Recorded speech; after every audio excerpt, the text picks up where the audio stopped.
Hello, Radhe Radhe. Welcome to my channel science classes. और यहाँ पे हमारा जो फर्स्ट चैप्टर का जो टॉपिक था ब्लड, वो स्टार्ट होगा।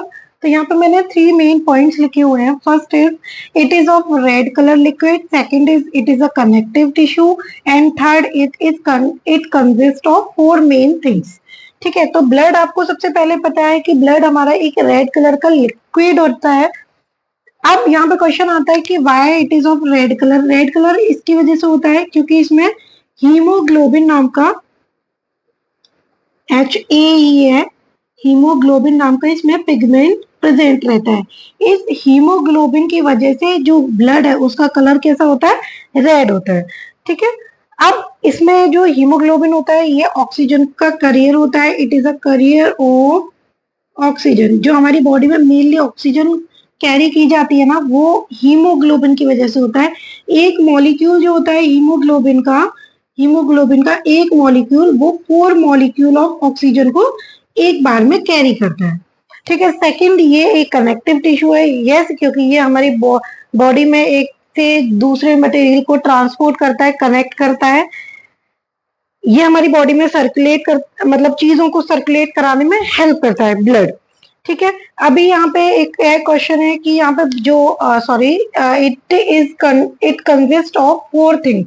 तो ये जो है 4 थिंग्स कौन कौन सी कंसिस्ट करता है, यानी ब्लड में मेन 4 थिंग्स कौन कौन सी होती है। तो फर्स्ट होता है आपका प्लाज्मा, सेकंड इज आपका red blood cells, white blood cells, and fourth is platelets. ठीक है, तो ये आपके 4 मेन कंपोनेंट्स होते हैं ब्लड के। अब प्लाज्मा क्या है? एक लिक्विड है। मैं रफली यहाँ पे एक पॉइंट बता रही हूँ, वैसे हम आप इसको डिटेल में पढ़ेंगे। प्लाज्मा एक लिक्विड है और इसी लिक्विड के अंदर ये तीनों चीजें पाई जाती हैं। तो इन शॉर्ट भी हम ये कह सकते हैं कि plasma is also a fluid, जो कि प्रॉपर एक ब्लड बनाता है, प्रॉपर ब्लड को ही बनाता है, क्योंकि हमें प्लाज्मा के अंदर ही ये तीनों चीजें पाई जाती है। अब इसमें जो सिर्फ आरबीसीज है जिसके अंदर न्यूक्लियस नहीं होता, नो न्यूक्लियर। ठीक है, आपके डब्ल्यूबीसीज में न्यूक्लियर होता है, प्लेटलेट्स के अंदर भी आई थिंक प्लेटलेट्स के अंदर भी न्यूक्लियस नहीं होता है। ठीक है, तो प्लेटलेट्स भी क्या करती है? तो प्लेटलेट्स जो है हमारे ब्लड क्लॉटिंग में हेल्प कराती हैं, हमारे क्लॉट द ब्लड। यानी कि ये क्या करती हैं, आपका जब भी ब्लड कट हो जाता है, वाउंड हो जाता है, तो वहां पे जो आपका क्लॉट बनता है ना, वो क्लॉट किसकी वजह से बनता है? वो बनता है आपका प्लेटलेट की वजह से। डब्ल्यूबीसी क्या होती है? ये आप एंटीबॉडीज बनाती हैं आपकी बॉडी में। एंटीबॉडीज क्या करती है? ये आपकी बॉडी में इन्फेक्शन से फाइट करती है, जो कि फॉरेन बॉडीज होती है, जर्म्स होते हैं, पैथोजेंस, जो कि आपको डिजीज कॉज करते हैं। ठीक है, प्लाज्मा एक लिक्विड है जिसमें ये सारी चीजें पाई जाती है। ये कलरलेस लिक्विड है। ना फर्स्ट पॉइंट इज प्लाज्मा, यानी कि ब्लड का जो फर्स्ट पार्ट हमने पढ़ा था प्लाज्मा, उसके अंदर क्या क्या होता है? सबसे पहले plasma is a liquid, liquid part of blood. Plasma जो है लिक्विड पार्ट होता है ब्लड का। ठीक है, लिक्विड को फ्लूइड भी बोला जाता है। क्या बोलते हैं? Fluid. Now first point is colourless liquid. Yes, plasma जो है एक कलरलेस लिक्विड है, इसमें कोई कलर नहीं होता। अभी आप कहोगे कि प्लाज्मा के अंदर आरबीसीज भी होते हैं, डब्ल्यूबीसीज भी होते हैं और प्लेटलेट्स भी होते हैं, लेकिन इसका मतलब ये नहीं है कि प्लाज्मा का कलर रेड है। आरबीसीज का कलर रेड है due to haemoglobin pigment. Second, जो प्लाज्मा होता है उसमें मोस्टली वाटर होता है, 90% वाटर होता है, बाकी डिजॉल्व सब्सटेंसेस होते हैं। अब डिजॉल्व सब्सटेंसेस क्या क्या होते हैं? फर्स्ट, जैसे लाइक प्रोटीन, डाइजेस्टेड फूड, जैसे हमने इसके बारे में डिटेल में भी पढ़ लिया कि जो फूड है विलाई से स्मॉल इंटेस्टाइन के थ्रू जब एब्जॉर्ब किया गया था, तो वहां वो विलाई से एब्जॉर्ब करके ब्लड में मिक्स हो जाता है और ब्लड उसको जो बॉडी के जितने भी पार्ट्स हैं वहां पे उनको लेके जाता है, क्योंकि हमें एनर्जी की जरूरत होती है, वो उसको एनर्जी देते हैं, ऑक्सीजन देता है। कॉमन सॉल्ट, वेस्ट प्रोडक्ट में आता है आपका CO2 and urea and other hormones एसेक्टा। और भी छोटी मोटी चीजें हैं जो कि ब्लड जो है सॉरी जो प्लाज्मा है वो एक पार्ट से दूसरे पार्ट तक कैरी कराता है। ठीक है, अभी प्लाज्मा का बस इतना ही इंपॉर्टेंट जो पॉइंट है प्लाज्मा के अंदर। सेकेंड पॉइंट आते हैं हम आरबीसीज पर। आरबीसीज क्या है? आरबीसीज जो है रेड कलर के पिगमेंट्स होते हैं। ठीक है, जो कि किस में पाए जाते हैं, प्लाज्मा के अंदर, ब्लड के अंदर पाए जाते हैं आरबीसी। तो यहाँ पे हम पढ़ेंगे सेकंड आरबीसी। आरबीसी में रेड कलर्ड होता है। अब ये रेड कलर के क्यों होते हैं, due to haemoglobin pigment. Haemoglobin pigment, आपको पता है कि आरबीसी मेनली किसको कैरी करते हैं, मेनली ये किसके करियर भी किसके होते हैं, यस ये होते हैं ऑक्सीजन के। अभी एक और बात बताएं कि आरबीसी में मेन ऑक्सीजन को कैरी कराने का काम करता है हीमोग्लोबिन। हीमोग्लोबिन का एक मॉलिक्यूल ऑफ हीमोग्लोबिन वो कैरी करता है 4 मॉलिक्यूल ऑफ ऑक्सीजन, यानी कि ऑक्सीजन के 4 मॉलिक्यूल्स को वो कैरी करवाता है। ये तो आपको पता ही है कि जो आरबीसी है यानी कि हीमोग्लोबिन कहां से, लंग से, जब हम ऑक्सीजन इनहेल करते हैं ऑक्सीजन आती है लंग्स में, ब्लड से वो मिक्स ना, तो जब ये लंग्स से ये जो ब्लड है आता है, ऑक्सीजन रिएक्ट मिल जाती है इससे, तो ये क्या करता है हमारे जितने भी सेल्स हैं बॉडी तक, वहां तक इसको पहुंचाता है। इसके बाद यहाँ पे एक और चीज आती है कि CO2 जो है, जो हमारा जो हमारा आरबीसी है, रेड ब्लड सेल्स जो है, ये CO2 को भी कैरी करते हैं, यानी हीमोग्लोबिन जो है वो कुछ CO2 को टिश्यू से लंग्स तक भी कैरी करता है। तो कुछ टिश्यूज यानी कि कुछ CO2 को करता है अमाउंट में, लेकिन अगर आपसे क्वेश्चन आता है कि मेनली CO2 को जो टिश्यू से लंग्स तक कौन कैरी करता है, मेनली, ठीक है, दोनों चीज होती है, सम और मेनली, सम में कुछ आता है, मेनली में ज्यादातर आता है। तो आपका आंसर होना चाहिए प्लाज्मा। प्लाज्मा ज्यादातर CO2 को कैरी करवाता है। अभी आप देखो कि हम प्लाज्मा का पार्ट पढ़ रहे हैं, प्लाज्मा के अंदर और भी चीजें हैं, WBC भी है, प्लेटलेट्स भी है, ठीक है। नाउ सेकंड इज कि जो एक सेल होता है आरबीसी का, उसकी जो लाइफ होती है वो 4 मंथ्स होती है। एक सेल की लाइफ जो होती है 4 मंथ होती है। सबसे मेन पॉइंट होता है कि आरबीसी के अंदर कोई न्यूक्लियाई नहीं होती, यानी कि कोई न्यूक्लियस नहीं होता। न्यूक्लियस ना होने की वजह से ये जल्दी डेड होता है और इजिली रिकवर होता है, यानी कि ये जल्दी बनता भी है और जल्दी ये डाई भी हो जाता है। अगर एक बार की बात करेंगे तो 3 मिलियन आरबीसी जो है हमारे डेली के बेसिस पे 3 मिलियन आरबीसी जो है डाई होते हैं, और उसके 4 टाइम्स आरबीसी जो है फॉर्म होते हैं, बनते हैं। अभी हमारे आरबीसी जो है बनते किस में है, तो हमारे आरबीसी जो है वो बनते हैं आपके स्टल, यानी कि आपके बनते हैं बोन मैरो में, ठीक है। तो यहाँ पे आरबीसी आपके फॉर्म होते हैं 4 टाइम्स, देन ये जितने डाई हो रहे हैं 3 मिलियन पर डे में। अभी इसमें एक क्वेश्चन आता है कि न्यूक्लियस ना होने की वजह से क्या होता है। न्यूक्लियस ना होने की वजह से ये आरबीसी की जो लाइफ है वो शॉर्ट होती है। ये इसका रीजन होता है कि आरबीसी की लाइफ जो है शॉर्ट क्यों है, due to they have no nuclei in that, ठीक है, और ये जल्दी बनते हैं। तो न्यूक्लियस जैसे आपने देखा है ना कि हम लोग जो ब्लड डोनेट करते हैं तो मेनली क्या होता है, आरबीसी डोनेट कर रहे हैं, ब्लड डोनेट कर रहे हैं, तो उसमें क्या होता है विद इन दैट डे हमारी आरबीसी जो है रिकवर हो जाती है, क्योंकि हमारे जो आरबीसी का जो डाई फॉर्म होने की जो रेट है वो उससे 4 टाइम्स ज्यादा है, ठीक है। तो इसके बाद आपका जो नेक्स्ट टॉपिक आता है वो आता है आपका WBC। WBC मेनली जो है इन्फेक्शन से फाइट करने के लिए होता है, यानी कि हमारी बॉडी में, ठीक है। नाउ व्हाइट ब्लड सेल्स यानी कि WBC, तो WBC जो होते हैं ये हमारे जो बॉडी में जो भी इन्फेक्शन हमें लगते हैं, जो भी डिजीजेस हमें लगती हैं, बीमारियां, और जो भी बाहर के बैक्टीरिया, फॉरेन जो जर्म्स होते हैं वो हम पे अटैक करते हैं, तो हमारी बॉडी को कौन से सेल्स जो है उससे प्रोटेक्ट करते हैं, तो वो होते हैं WBC यानी कि व्हाइट ब्लड सेल्स। सबसे फर्स्ट पॉइंट होता है कि ये फाइट करते हैं विद इन्फेक्शन और सेव अस फ्रॉम डिजीज, यानी कि ये इन्फेक्शन का मतलब कोई भी जैसे बैक्टीरिया, बाहर का जो भी जर्म्स वगैरह हमें आते हैं हमारी बॉडी में, तो ये क्या करते हैं, ये उसको ईट कर लेते हैं, यानी कि खा जाते हैं। खाने की वजह से क्या होता है, अब इन्होंने उसको ऑलरेडी ईटन अप कर लिया, खा लिया, तो हमें वो डिजीज नहीं लगेगी, ठीक है। और ये हमें किससे सेव करते हैं, और उससे होने वाली यानी कि जो बैक्टीरिया से या वायरस वगैरह जो भी चीज होती है उससे होने वाली जो डिजीजेस होती है उससे हमें बचाते हैं। सेकंड, जो व्हाइट ब्लड सेल्स होते हैं वो एक केमिकल फॉर्म करते हैं, उस केमिकल को बोला जाता है एंटीबॉडीज। देखो एंटीबॉडीज मेनली क्या करती है, फाइट करती है। ये 2 तरीके की होती है, जब आप 12th में आओगे तब इसके बारे में आप पढ़ोगे। एक जो होती है रेडीमेड होती है, एक जो है हम बनाते हैं, ठीक है। तो यहाँ पे एक जो हमें मदर के जो मिल्क से मिलती है डायरेक्ट एंटीबॉडीज मिलती है। एंटीबॉडी का मेन फंक्शन होता है ये हमारे इम्यून सिस्टम को स्ट्रॉन्ग करता है, यानी कि ये हमारे इम्यून सिस्टम को स्ट्रॉन्ग करती है। थर्ड इज कॉल्ड हाँ सॉरी, व्हाइट ब्लड सेल्स को हम सोल्जर ऑफ द बॉडी भी बोला जाता है, क्योंकि जैसे सोल्जर हमारी जैसे हमारी जो देश है उसकी रक्षा करते हैं, ऐसे ही ये व्हाइट ब्लड सेल्स भी हमारी बॉडी की रक्षा करते हैं। ये जितने भी डिजीज कॉजिंग जर्म्स होते हैं, यानी कि जिसको हम कॉमनली पैथोजेंस भी बोलते हैं, ये उनको मार देते हैं, किल कर देते हैं या फिर उनको खा जाते हैं। उसके बाद आता है इनकी शेप के बारे में बात करेंगे, तो ये दोनों तरीके के होते हैं, क्योंकि इसमें बहुत सारे फॉर्म्स होते हैं। तो ये स्फेरिकल भी होते हैं, इरेगुलर भी होते हैं।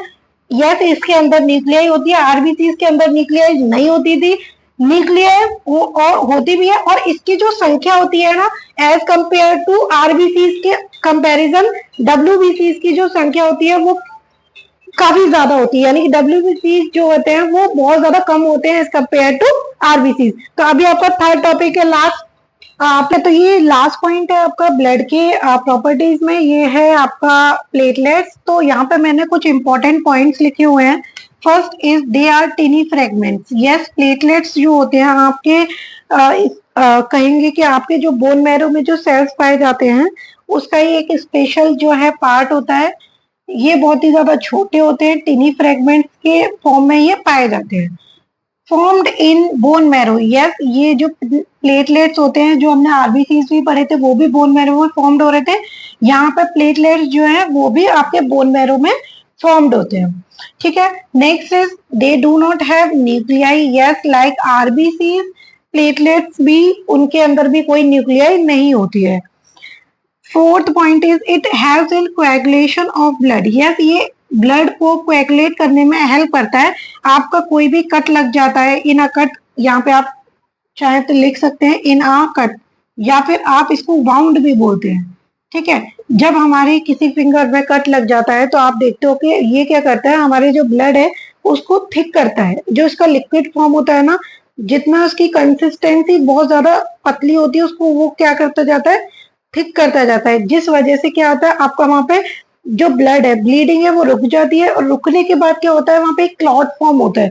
आपने देखा जिसको आप इस तरीके से छुटाते हो, खोटा खोटा कहते हो, तो वो क्या है, क्लॉट बन चुका है ब्लड का, जिसके थ्रू आपका जो ब्लड है वो बहना बंद हो गया है। तो ये प्लेटलेट्स क्या करती है, आपकी कहीं पे चोट लग जाती है सिर में, पैर में, हाथ में, तो वहां पे अपने आप ही, वरना अगर ऐसा नहीं होगा, हमारी बॉडी जो है ब्लड को यानी कि ब्लीडिंग होने से नहीं रोकेगी, तो क्या होगा, हमारा ब्लड सारा ही बह जाएगा।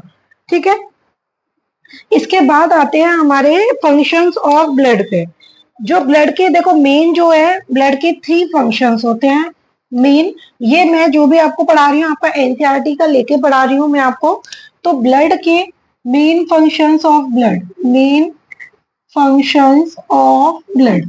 तो ब्लड का सबसे पहला फंक्शन क्या होगा, देखो सबसे पहले ब्लड है, लिक्विड है। अब ब्लड लिक्विड है तो लिक्विड सबसे पहले ट्रांसपोर्ट का काम करेगा, यानी कि आपकी बॉडी में हार्मोन्स, आपका डाइजेस्टेड फूड, आपके आयन, आपका जो भी किडनी से लिवर में जो भी आपका यूरिया फॉर्म होता है उसको किडनी तक लेके आना, सब कुछ क्या करता है, ब्लड ट्रांसपोर्ट कराता है, यानी कि ट्रांसपोर्टेशन में हेल्प करता है। सेकंड ये क्या करता है, ये डिजीज से लड़ता है, यानी कि ब्लड के अंदर ही ऐसी प्रॉपर्टीज होती है, ये आपको इन्फेक्शंस के अगेंस्ट क्या करती है, आपको सेव करती है। ठीक है। तो यानी कि आप सेकंड कह सकते हो प्रोटेक्शन अगेंस्ट डिजीजेस। ठीक है। अभी थर्ड और मेन पॉइंट, थर्ड है, मेन भी है, मेन तो खैर तीनों है। तो थर्ड ये आपके बॉडी के टेम्परेचर को रेगुलेट रखता है। क्या करता है, ये आपके बॉडी के टेम्परेचर को रेगुलेट रखता है। इसका एग्जांपल जैसे आपने सुना होगा कि एनिमल्स अलग अलग टाइप के होते हैं, warm blooded animals, cold blooded animals. तो हम वी ऑल एनिमल्स जितने भी हैं वो सब क्या है, वार्म ब्लडेड एनिमल, क्योंकि हमारा कहीं ना कहीं बॉडी टेम्परेचर को मेंटेन रखना क्या है, बहुत जरूरी है। इसकी कुछ प्रॉपर्टीज हैं, आपके ब्लड की कुछ प्रॉपर्टीज हैं। जैसे आपका ब्लड है वो क्या करता है, सबसे इंपॉर्टेंट जो आपने पढ़ा था कि वो ऑक्सीजन को क्या करता है, कैरी करता है। कहाँ से कहाँ, क्योंकि हम ब्रीदिंग कर रहे हैं, तो यानी कि हमारे लंग्स पे जा रहा है और लंग से हमारे जितने भी बॉडी टिश्यूज है वहां तक आपके ऑक्सीजन को कैरी करवाता है। सेम जो CO2 है उसको आपके बॉडी टिश्यूज से आपके लंग्स तक लेके आता है ताकि आप उसको एक्सहेल कर सके। क्या कर सके? एक्सहेल कर सके। और ये काम क्यों हो रहा था? ड्यू टू इनहेलेशन, यानी कि आप ब्रीथ इन कर सको। ठीक है, अभी आपका ब्लड जो है, एक और इंपॉर्टेंट प्रॉपर्टी, ब्लड क्या है? आपका जो डाइजेस्टिव फूड होता है आपके इंटेस्टाइन में, जो एब्जॉर्प्शन होता है फूड का, उसको आपके जितने भी बॉडी पार्ट है, यानी कि आपके एब्जॉर्प्शन ऑफ फूड, उसको इंटेस्टाइन से आपके बॉडी के इंटेस्टाइन से जितने भी बॉडी पार्ट्स हैं वहां तक उसको लेके जाता है ताकि जो ऑर्गन्स है वो अपना फंक्शन प्रॉपर कर सके। एक और प्रॉपर्टी होती है, वो क्या करता है? जितने भी आपके एंडोक्राइन ग्लैंड्स जो कि विदाउट डक्ट होती हैं, उसमें जितने भी आपके हॉर्मोन्स है उन सबको ये अपने अपने बॉडी के ऑर्गन्स, डिफरेंट ऑर्गन्स तक लेके जाता है ताकि वो भी अपना फंक्शन कर सकें।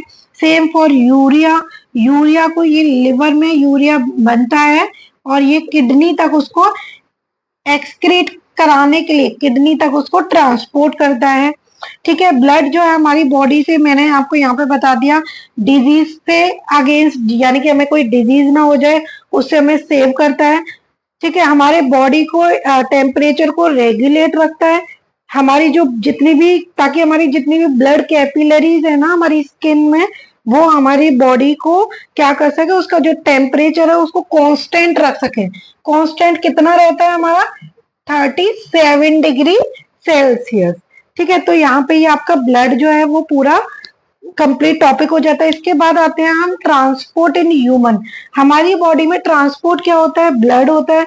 मेन कहाँ से होता है? वो जो ऑर्गन जो होता है, जो क्या फंक्शन, मेन फंक्शन कौन सा ऑर्गन करता है? तो वो होता है हार्ट। हार्ट के बारे में हम पढ़ेंगे अभी, उसके कितने चैम्बर होते हैं और कौन कौन से चैम्बर कैसा। Now topic is transport in humans. Humans के अंदर जो है ट्रांसपोर्ट कौन क्या करवाता है, कौन करवाता है, मेनली कौन सा ऑर्गन होता है? तो ह्यूमंस का जो ब्लड सर्कुलेटरी सिस्टम है वो कंट्रोल किया जाता है हार्ट के थ्रू और ब्लड वेसल्स के थ्रू। ठीक है, तो हार्ट जो है इसका इंपॉर्टेंट ऑर्गन होता है जिसके थ्रू ब्लड को पंप किया जाता है और वो आपकी बॉडी में पूरा फैलता है, पूरा ट्रांसपोर्ट होता है। इसके साथ ही इसमें आपके ब्लड वेसल्स भी इंपॉर्टेंट है क्योंकि हार्ट तो ब्लड को ऑक्सीजनेट करके बॉडी में ट्रांसफर करता है, लेकिन वहां से ट्रांसफर जब ब्लड पंप कर देता है, उसको हार्ट ब्लड को पंप कर देता है, उसके बाद बॉडी में ऑर्गन्स टू ऑर्गन्स वो जो ब्लड है वो किसके थ्रू सप्लाई होता है? तो वो होता है ब्लड वेसल्स के थ्रू।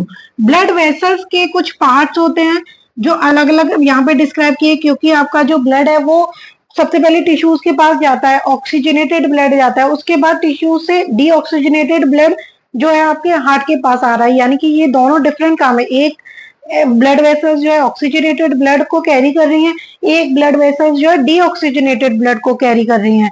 तो इसीलिए यहाँ पे इसके पार्ट होते हैं। तो इसके पार्ट है आपका आर्टरीज, वेन्स एंड कैपिलरीज। ठीक है, तो ये यहाँ पे यानी कि आपका जो ब्लड सर्कुलेटरी सिस्टम है वो फॉर्म्ड होता है by heart and blood vessels, जो कि ब्लड वेसल्स कंसिस्ट करती हैं आपके आर्टरीज एंड वेन्स, कैपिलरीज। इसके अलावा यहाँ पे एक और सिस्टम आता है लिम्फेटिक सिस्टम, वो भी मटेरियल्स को ट्रांसपोर्ट करने के लिए रिस्पॉन्सिबल होता है। तो हम वन बाय वन इसको डिस्क्राइब करेंगे। सबसे पहले हम आपका ब्लड सर्कुलेटरी सिस्टम को रीड करेंगे और उसके बाद हार्ट के फंक्शंस, आपके आर्टरीज, वेन्स और कैपिलरीज के फंक्शंस को एक्सप्लेन करेंगे। तो यहाँ पे हम स्टार्ट करेंगे जो हमारा ब्लड सर्कुलेटरी सिस्टम था उसके बारे में। यहाँ पे मैंने एक रफ डायग्राम बनाया और बहुत ही ज्यादा सिंपल बनाया ताकि आपको समझ में आए। यहाँ पे मैंने एक ब्रैकेट बनाया जिसको लंग्स लिखा है। यहाँ पे ये एक चैम्बर बनाया हुआ है मैंने, एक 4 बॉक्सेस का। तो मैं आपको बताऊं, ये मैंने हार्ट का एक डायग्राम बनाया है। जबकि हार्ट जो है आपकी, अगर आप फिस्ट को, अपनी क्लेंच को इस तरीके से मोड़ेंगे और इस तरीके से बनाएंगे तो ये आपका जो है एक हार्ट का स्ट्रक्चर भी बन गया और इतना ही बड़ा साइज होता है आपके हार्ट का। तो आप यहाँ पे कह भी सकते हैं उसकी प्रॉपर्टीज में कि आपका जो हार्ट का जो साइज होता है वो क्लेंस्ड क्लेंस्ड फिस्ट के बराबर होता है। ठीक है, यहाँ पे ये बोल सकते हैं। सबसे पहले जो है यहाँ पे मैं एक दो प्रॉपर्टी लिख दूं ताकि आपको पता रहे। हार्ट जो है रफली ट्राइंगुलर शेप में होता है, ट्राइंगुलर शेप में होता है। ठीक है, अब क्लेंस्ड फिस्ट के बारे में बता दिया। थर्ड प्रॉपर्टी जो होती है जो हार्ट की होती है उसके ऊपर जो होती है कार्डियक मसल्स होती हैं। तो यहाँ पे अभी जो हम पढ़ने वाले हैं ना वो सिर्फ रफली रफली आप देखिए कि उसका स्ट्रक्चर कैसा होता है, क्या होता है। सबसे पहले जो आपका हार्ट है उसके 4 चैम्बर्स होते हैं। कितने चैम्बर होते हैं आपके हार्ट में? 4 चैम्बर हार्ट होता है आपका, जिसमें आपके फर्स्ट ऊपर वाले, आप इस डायग्राम को ध्यान से देखें तो सबसे बड़ा चैम्बर ये है, उससे छोटा ये है, बाकी उससे छोटा ये, देन सबसे छोटा ये है। यानी कि ऊपर वाले दोनों छोटे ही छोटे हैं, नीचे वाले दोनों बड़े हैं, लेकिन सबसे लार्ज कौन सा है? लेफ्ट। अभी देखो आर ए का मतलब होता है right atrium, right atrium. L A का मतलब लेफ्ट एट्रियम, आरवी का मतलब राइट वेंट्रिकल और एलवी का मतलब होता है लेफ्ट वेंट्रिकल। ठीक है, तो ये 4 चैम्बर होते हैं जिसमें यहाँ पे 2 वॉल्व्स प्रेजेंट होती हैं। इस वॉल्व्स का फंक्शन ये होता है कि जब आपका हार्ट ब्लड को पंप करे तो ब्लड वापस पीछे ना चला जाए, ये बैक फ्लो ऑफ ब्लड को रोकती है। ठीक है, अभी आपका यहाँ पे बॉडी टिश्यूज भी मैंने लिखा है और मैंने इसको थोड़ा सा सीक्वेंस वाइज लिखा है ताकि आपको समझ में आए। इसके अलावा इससे पहले हमने आर्टरी और वेन्स भी पढ़े थे। तो आर्टरीज में क्या होता है, ये क्या करते हैं, ये आपके ब्लड को हार्ट से फ्लो कराती है टू बॉडी टिश्यूज। ठीक है, और वेन्स क्या करती है, इसका ऑपोजिट वर्क करती है, वो आपके ब्लड को बॉडी टिश्यूज से फ्लो कराती है आपके हार्ट तक। ठीक है, तो ये आपको इजीली समझ में आ गया। अभी यहाँ पे मैं आपको एक चीज इसमें ड्रॉ करके समझाऊंगी कि जब देखो सबसे पहले आपका लंग्स है, जहां यहाँ आपने इनहेल किया और ऑक्सीजन आपकी बॉडी के अंदर आती है। बॉडी के अंदर ऑक्सीजन आते ही वो किसके साथ रिएक्ट हो जाती है? ब्लड के साथ। ये आपको पता है कि ब्लड के साथ रिएक्ट होते ही वो बन जाता है oxygenated blood, right. Oxygenated blood क्या करता है, क्योंकि हमारे ऑर्गन्स हैं उनको ऑक्सीजनेटेड ब्लड ही चाहिए, तो ये ऑक्सीजनेटेड ब्लड लंग्स क्या करता है, आपके लेफ्ट एट्रियम तक पहुंचाता है। यानी लेफ्ट एट्रियम तक क्या आएगा, आपका ऑक्सीजनेटेड ब्लड आएगा।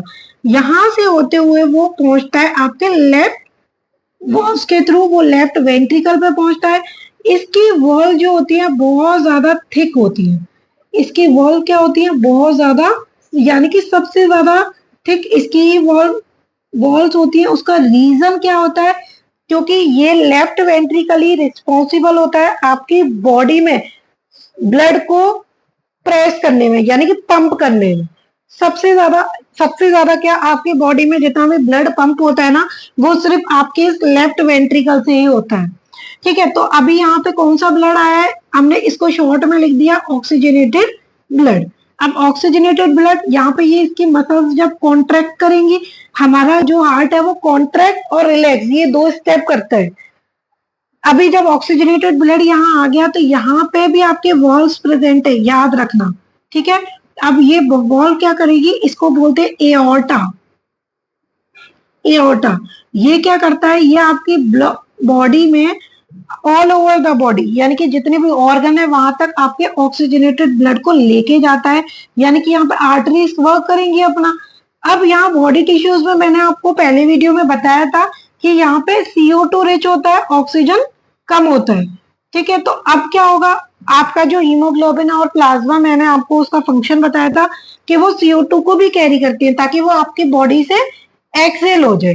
तो यहाँ पे क्या करेंगे, वेन्स अपना फंक्शन करेंगे। अब यहाँ पे क्या होगा, जो ब्लड आया था वो ऑक्सीजनेटेड ब्लड तो ऑर्गन्स के पास, टिश्यूज के पास चला गया। अब ये क्या है, CO2 जाएगा ब्लड में वापस वेन्स में, और ये वहां से होते हुए आपके राइट एट्रियम तक पहुंचता है। यानी कि यहाँ पे जो ब्लड आएगा आपका, वो आएगा डीऑक्सीजनेटेड ब्लड। कौन सा ब्लड आएगा? Deoxygenated blood. ठीक है, क्योंकि इसमें CO2 ज्यादा है, ऑक्सीजन कम है, क्योंकि हमारी बॉडी से CO2 निकालना है। तो यहाँ पे वेन्स क्या करती है? CO2 को कैरी करती है, राइट एट्रियम तक लेके जाती है। सेम इसका भी फंक्शन होता है, ये यहाँ पे राइट वेंट्रिकल में पहुंचता है डीऑक्सीजनेटेड ब्लड। ठीक है, और यहाँ से वॉल्स होते हुए ये क्या करता है? आपके लंग्स तक पहुंचता है। सेम वही प्रोसेस, क्योंकि इसने इसको बॉडी तक पहुंचाया, ऑर्गन्स तक पहुंचाया, और यहाँ पे वेन्स क्या कर रही है? उसको लंग्स तक वापस पहुंचाएंगी। लंग्स तक पहुंचाने में आपको पता है, जब हम एक्सहेल करते हैं तो वहां पे क्या है? CO2 बाहर आ जाता है। अगेन ये प्रोसेस स्टार्ट होता है, ऑक्सीजन इन करता है और आप इनहेल करते हो।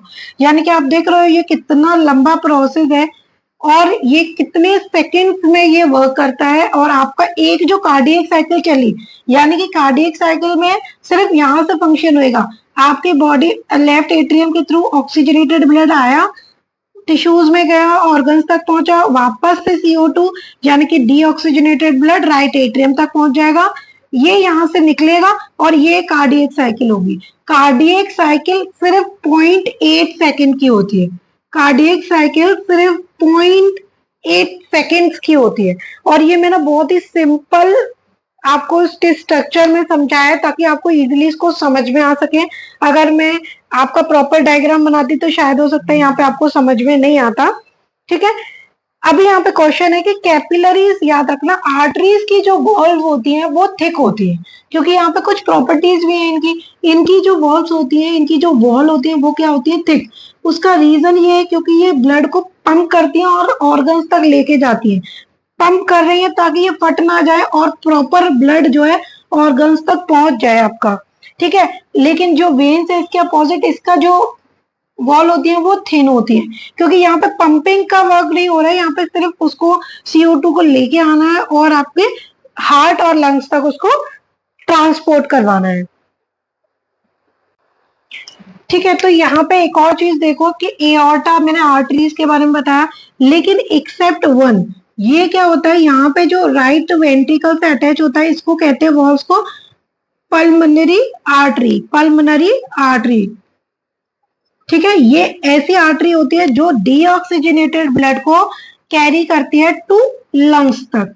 ठीक है, तो यही सिर्फ एक्सेप्शन होता है, यहाँ पे ये आर्टरीज होती है जो कि डीऑक्सीजनेटेड ब्लड को कैरी करती है, अदरवाइज जितनी भी आर्टरीज है वो ऑक्सीजनेटेड ब्लड को कैरी करती है। इसके बाद यहाँ पे आपने एक और पॉइंट पढ़ा था, कैपिलरीज के बारे में बात हुई थी। तो कैपिलरीज क्या करती हैं? ये क्या करती हैं? ये आपके, ये बहुत ही ज्यादा थिन और आपकी बहुत ज्यादा पतली और ब्रांच्ड होती है। ठीक है, तो यहाँ पे इनका स्ट्रक्चर कुछ मैंने इस तरीके से बनाया है। ये क्या करती है? आपके आर्टरीज और आपके वेन्स को कनेक्ट करती है। तो ये जितना भी पोर्शन है ये क्या कहलाता है? Capillaries. Capillaries are thin walled and extremely narrow tube. Extremely narrow tube, और इसमें ब्लड वेसल्स जो कि कनेक्ट करते हैं आपके आर्टरीज और वेन्स को। ठीक है, तो यहाँ पे कैपिलरीज, और कैपिलरीज जो होती है वो वन सेल थिक होती है, वन सेल थिक होती है। इससे क्या होता है कि जितने भी आपके लिविंग सेल्स हैं वो सब बहुत ही ज्यादा नियर बाय कनेक्टेड होते हैं कैपिलरीज से।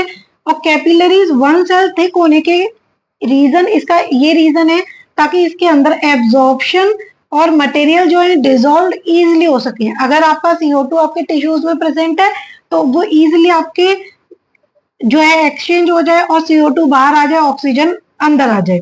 ठीक है, तो यहाँ पे इसका मेन रीजन ये भी होता है कैपिलरीज का बहुत ही ज्यादा थिन होने का। और यहाँ पे ये है कि आपका एक और चीज है, एक और इम्पोर्टेंट, जैसे यहाँ पे हमने पढ़ा पल्मोनरी आर्टरी, तो सेम होता है यहाँ पे पल्मोनरी वेन। वेन वैसे जो आपको बताया था मैंने, बॉडी टिश्यूज से हार्ट तक ब्लड को फ्लो करवाती है, सॉरी ट्रांसपोर्ट करके लेके जाती है।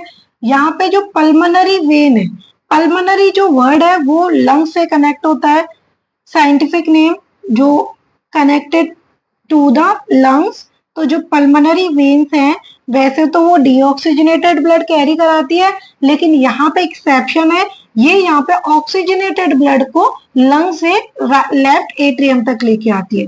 ठीक है, आप एक और चीज याद रखना कि जितने भी वेन्स है उसमें यूनि डायरेक्शन फ्लो होता है, यानी कि एक ही डायरेक्शन, यानी कि आपके बॉडी के जितने भी टिश्यूज पार्ट्स हैं वहां से सीधे ब्लड को उसको राइट एट्रियम तक ही लेके आना है। इसलिए आपकी जितनी भी वेन्स है ना उसमें सब में वर्ब्स प्रेजेंट है, ताकि वो बैक फ्लो ना हो जाए उस ब्लड का और ब्लड वापस से आपके ऑर्गन्स तक ना चला जाए। यहाँ पे एक वीना कावा होती है, ये मेन वेन होती है, वेना कावा, वेना कावा, ठीक है। ये क्या कराती है, ये आपकी जितने भी बॉडी से जितना भी डीऑक्सीजनेटेड ब्लड है उसको आपके कहाँ तक लेके आती है, आपके हार्ट तक लेके आती है, ठीक है। सिर्फ एक्सेप्ट लंग्स से नहीं लेके आती डीऑक्सीजनेटेड ब्लड को, लेकिन बाकी ऑल ओवर द बॉडी से लेके आती है। तो यहाँ पे आपको आई होप कि ये क्लियर हो गया होगा। अभी आपका मेन थोड़ा सा जो रह गया है कि वो है आपका कुछ कैरेक्टरिस्टिक्स जो होती हैं हमारे हार्ट के बारे में होती है, तो यहाँ पे हम उसको भी पढ़ लेते हैं। हार्ट जो है कंटिन्यू पंपिंग करता है, हार्ट को पंपिंग मशीन भी बोला जाता है, pumping machine of the body भी बोला जाता है, ठीक है। इट इज और हमारा जो हार्ट है वो डबल पंप करता है, और डबल पंप करने की वजह से इसकी जो साउंड होती है वो होती है लब डब, ठीक है। ये इसकी साउंड हो जाती है। जो आपका इलेक्ट्रोकार्डियोग्राफ होता है जिसमें आपके हार्ट की जो बीट्स को मेजर किया जाता है उसमें इसी को देखा जाता है, इन्हीं को चेक किया जाता है। बाकी मैंने आपको इसमें ऑक्सीजनेटेड डीऑक्सीजनेटेड ब्लड मैंने आपको पढ़ा दिया है, ठीक है। आपको इसमें वर्ब्स मैंने इसमें अच्छे से समझा दिए हैं, उसका फंक्शन क्या होता है वो भी समझा दिया है। इसमें चारों चेंबर में सबसे ज्यादा थिक वॉल होती है सिर्फ आपकी लेफ्ट वेंट्रिकल की, बाकी नहीं होती है। रीजन इसका क्योंकि ये पंप करता है पूरे ऑर्गन्स तक बॉडी के, ठीक है। जो हार्ट बीट्स होती हैं वो नॉन स्टॉप होती हैं ऑल द टाइम, और वो कितनी होती हैं, वो होती हैं आपके 72 पर मिनट। जो हमारा हार्ट है वो बीट करता है 72 टाइम्स पर मिनट। आप जब उसको चेक करते हो आप देखना, डॉक्टर जब आप क्लिनिक जाते हो वो डॉक्टर भी आपकी यही सेम चीजें चेक करते हैं। अभी आपका इसमें कुछ भी इंपॉर्टेंट नहीं रह गया, क्योंकि जो मैंने समझाया वही आपका जो बुक है उसमें थ्योरी में लिखा हुआ है, ठीक है। अब जो सर्कुलेटरी सिस्टम है जिसमें आपका जो ब्लड है वो 2 बार ट्रेवल कर रहा है through heart in one complete cycle of body, इसीलिए इसको डबल सर्कुलेशन बोलते हैं, क्योंकि ये 2 बार आपके ब्लड जो आपका ब्लड है वो 2 बार हार्ट से पास हो रहा है, 2 बार पास हो रहा है, 1 और ये 2, इसीलिए इसको डबल सर्कुलेशन बोलते हैं, ठीक। और यहाँ पे आपको आर्टरी और वेंट्रिकल्स पता चल गई। एक्सेप्शंस भी आप याद रखना इसके, ये आते हैं कभी कभार, जो आप बोर्ड के अलावा भी एग्जाम्स वगैरह देते हो वहां पे भी आते हैं, ठीक है। बाकी ऐसा नहीं है कि हमारे 4 चैम्बर है तो सबके 4 चैम्बर होते हैं, ऐसा नहीं है। 2 चैम्बर्ड एनिमल्स भी होते हैं, 3 चैम्बर्ड भी होते हैं, और इनकम्प्लीट 3 चैम्बर्ड एनिमल्स भी होते हैं, ठीक है। जैसे आपका एग्जाम्पल है फ्रॉग, और जितने भी आपके एम्फीबियंस पानी में रहने वाले जानवर हैं, और जितने भी रेप्टाइल्स है, यानी कि रेप्टाइल्स का मतलब रेंगने वाले, वो 3 चैम्बर्ड हार्ट होता है उनका, उनके 2 एट्रिया होते हैं और वेंट्रिकल जॉइंट होता है। फिश जो होती है, फिश उसका 2 चैम्बर्ड हार्ट होता है, उसमें एक ही एट्रिया होता है, एक ही वेंट्रिकल होता है, ठीक है। इसीलिए उसमें सिंगल सर्कुलेशन होगा, क्योंकि एक ही वेंट्रिकल है तो वहां से पास ही नहीं होएगा आपका, ठीक है। हार्ट बीट मैंने आपको बता दी 70 से 72 टाइम्स पर मिनट जो है हमारा हार्ट जो है बीट करता है, और वो किस मशीन से हार्ट को भी मेजर किया जाता है तो उसका नेम होता है स्टेथोस्कोप, स्टेथोस्कोप। और आपकी जो कार्डियक साइकिल है, देखो कार्डियक मसल से ही आपका पूरा हार्ट बना है। Cardiac cycle, cardiac word heart के लिए होता है, जो कि 0.8 सेकंड की होती है, ठीक है। एक कंप्लीट कॉन्ट्रेक्शन, यानी कि यहाँ पे जो कॉन्ट्रेक्शन हुआ था फिर रिलैक्सेशन हुआ, ब्लड आया और ब्लड गया, तो ये पूरा एक साइकिल बन गई। इसी पूरे एक साइकिल को बोला जाता है हार्ट बीट, ठीक है। इसमें 2 चीज होती है, एक कॉन्ट्रेक्शन होता है, एक रिलैक्सेशन होता है, ठीक है। यहाँ पे आपने इतना पढ़ लिया, आपने इसका एपरेटस भी जान लिया, स्टेथोस्कोप होता है इसमें। आई थिंक हार्ट बीट में इसके अलावा कोई और चीज इंपॉर्टेंट नहीं है। इसके बाद आता है आपका जो, हाँ, हम जब एक्सरसाइज वगैरह करते हैं तो एक्सरसाइज के टाइम पे आपकी जो हार्ट बीट है वो फास्ट हो जाती है, ये हमने पढ़ा था, क्योंकि वहां पे ऑक्सीजन की कमी हो जाती है, और ऑक्सीजन को जल्दी जल्दी ब्लड में लाने के लिए हमारे हार्ट बीट क्या है वो वर्क करती है। ठीक है, क्योंकि उसको ज्यादा एनर्जी की जरूरत होती है उस टाइम पर। फिर इसके बाद आपकी पल्स आती है। पल्स क्या है? एक्सपेंशन ऑफ एन आर्टरी, यानी कि आपकी आर्टरीज का एक्सपेंशन ईच टाइम जो ब्लड हमारे पंप होएगा उस टाइम पे आपका जो आर्टरी जो है फूलेगा, तो उसको कहा जाता है पल्स रेट। यानी कि ये पल्स आपने देखा होगा, अगर कभी भी आप अपने रिस्ट का इस वाले पार्ट पे अपना अंगूठा रखेंगे और आप बहुत इसको आराम से फील करके देखो, आपको तुरंत इसमें आपको यहाँ पे पल्स मिल जाएंगी। ठीक है, तो पल्स भी आपका जो पल्स रेट भी होती है आपकी 70 से 72 मिनट्स होती है। ठीक है, एडल्ट की, हम लोग एडल्ट की बात करते हैं, इसमें थोड़ी बहुत एक दो कम ज्यादा होगी तो उसको नॉर्मल ही बोलेंगे, आप उसको एबनॉर्मल नहीं बोल सकते। लेकिन अगर आप कोई भी फिजिकल वर्क कर रहे हो, कोई भी आप फिजिकल एक्सरसाइज कर रहे हो, तो वहां पे आपका पल्स रेट और आपकी हार्ट बीट जो है वो इंक्रीज हो जाती है देन नॉर्मल पल्स और हार्ट बीट से। ठीक है, अभी आपका इस टॉपिक में जो रह जाता है वो है ब्लड प्रेशर, और ब्लड प्रेशर को कैसे हम मेजर करते हैं ये मैंने आपको बता दिया, लेकिन वो बताया जाता है स्टेथोस्कोप के थ्रू, उसको मेजर किया जाता है। आपका जो मेन जैसे ब्लड में ना दो चीजें होती है, ठीक है, तो आपका जो how to measure how to measure blood pressure. Blood pressure को कैसे मेजर किया जाता है, किसके थ्रू मेजर किया जाता है, तो ये होता है स्पाइक्रोमीटर के थ्रू आपके ब्लड को मेजर किया जाता है। इसमें दो चीजें आती हैं, आपका डायस्टोलिक, इसमें आता है सबसे पहले डायस्टोलिक प्रेशर, और सेकंड आता है आपका सिस्टोलिक प्रेशर। ठीक है, अभी इसमें क्या है, डायस्टोलिक प्रेशर क्या है, देखो जब भी आपका हार्ट है जो सबसे ज्यादा रिलैक्स पोजीशन में जब होता है, वो रिलैक्स स्टेट में जब होता है, तो जब वो प्रेशर नापा जाता है उसको बोलेंगे डायस्टोलिक प्रेशर आर्टरीज के अंदर। सिस्टोलिक प्रेशर होता है वो मैक्सिमम प्रेशर जिसमें आपका हार्ट जो आर्टरी से पंप किया, एओर्टा से ही तो वो पंप करता है आपके जो बॉडी में, तो वहां से जो पंप किया जिसका मैक्सिमम प्रेशर होगा उसको बोलते हैं सिस्टोलिक। एक हेल्दी एडल्ट में ये आपने ये देखा होगा लिखा हुआ 120/80। ठीक है, तो ये आपने देखा था ना, ये होता है आपका सिस्टोलिक प्रेशर, ये होता है आपका डायस्टोलिक प्रेशर। अगर ये इसकी रीडिंग कम और ज्यादा होती है तो आपको पता लगता है कि बीपी ज्यादा है या फिर कम है। अगर ये ज्यादा जाता है तो आपका सिस्टोलिक प्रेशर ज्यादा हो रहा है, अगर ये कम जा रहा है तो आपका डायस्टोलिक प्रेशर कम ज्यादा हो रहा है। ठीक है, अगर आपका बीपी बढ़ जाता है यानी कि ये आपका 145 अराउंड पहुंच जाएगा या इससे अबव, तो आप बोलते हैं उसको हाइपरटेंशन, यानी कि आपका जो बीपी है वो रेज हो गया है। ठीक है, तो आप मेडिसिन लेते हो और उसको बीपी को कम करते हो। स्पेक्ट्रोमीटर जो एपरेटस है जिसके थ्रू आपके बीपी को मेजर किया जाता है, जो कि आपने हॉस्पिटल्स में देखा होगा, एक तरीके की मशीन होती है, इस पे आपका जो है रीडिंग्स लिखी रहती है और यहाँ से आपके हाथ से उसको कनेक्ट किया जाता है। ठीक है, उसमें आपके बीपी को मेजर किया जाता है। अभी तो बहुत ज्यादा मशीन ऐसी आ गई हैं कि आपको इस वाली मशीन की जरूरत नहीं होती, वो सिंपल रीडिंग आपके आप अपने हैंड में उसको लेफ्ट हैंड में स्पेशली उसको लगाइए और आपकी रीडिंग जो है आपके मीटर पे आ जाएगी। ठीक है, तो ये यहाँ पे आपका ये सर्कुलेशन ऑफ ब्लड जो है टॉपिक कंप्लीट हो गया। अगर आपको ये इसमें टॉपिक में कोई भी प्रॉब्लम लगे या फिर आपको कोई क्वेश्चन रेज करना है तो प्लीज आप कमेंट करके मुझे बता सकते हैं। Thank you.